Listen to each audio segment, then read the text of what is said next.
You know what? That's a great question, Clay. And I guess I'm gonna kind of be in the middle here, right? Good and bad. There could be kind of both sides of this coin, and I don't know. I like to be kind of the devil's advocate on things to kind of look at it from a different perspective, I guess. So think about it like this for a second. Imagine if the 90-10 rule applied to veterans healthcare, right? Let's say that the VA now has to allow 10% of other people into the VA system, not all veterans. 10% need to be non-veterans. You know, it's kind of nice that the VA is focused on veterans, right?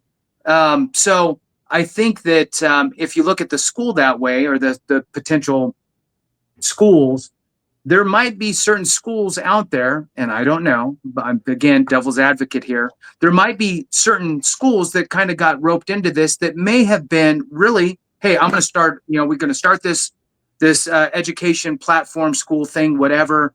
I'm assuming that they're primarily focused on online type of schools. That we want to focus really on serving veterans and really utilizing what they've already experienced and learned, and the education that they already have. Pull that in. We'll give them credits for that, which any institution will anyway. But how much? That's the question, right? Are you getting a couple extra, a few extra credits, or are you getting 15 extra credits for your quote unquote coursework? So I think that there might be maybe some of that that could apply, but I do understand why it came to be, right? It was only just a few years ago, right, that it came into effect, and it was really to protect veterans. There's been plenty of people out there that have been scammed by a school that, like you said, okay, here's your diploma. Yay, have fun with that. So they're trying to make sure, the government is trying to make sure that these places don't take advantage of veterans. And I get it. There should be some safety rails in place, right? But you should also do your own due diligence and make sure that the organization that you're going with is reputable and you can utilize it.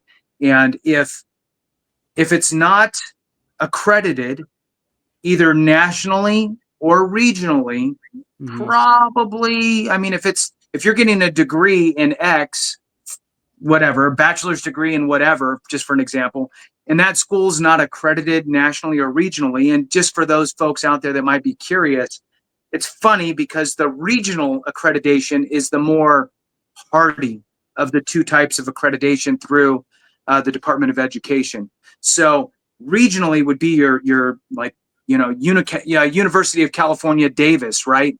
Like these are your higher level institutions. Your nationally accredited is a lesser accreditation.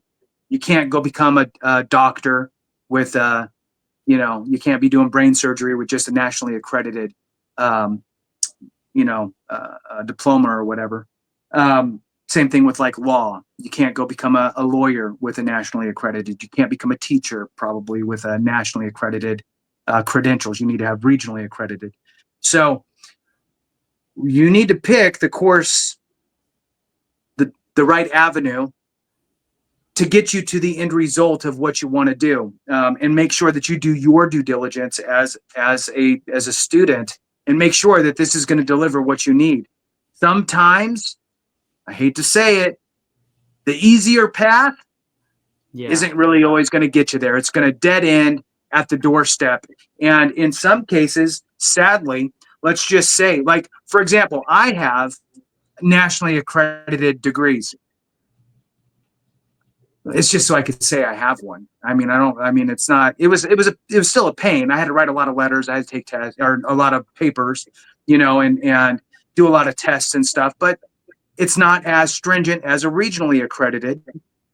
They're both recognized by the Department of Education, but I can't turn around and use my degrees to go become a school teacher now because they're nationally accredited. But I don't want to go be a school teacher, right? I was just in business administration type stuff, HR world type stuff. that's okay. I can just use that for that, because that's not going to require me to get some sort of, additional licensing or what have you. Um, the bottom line is, I think that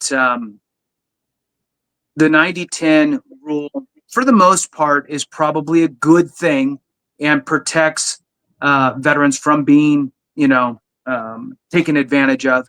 I think that there might possibly be maybe a couple institutions that were like, hey, look, I'm focused on helping vets, and that's my core focus. I wanted to be really good at one thing, but now I'm made to back up and go market towards other people and shift some of my focus.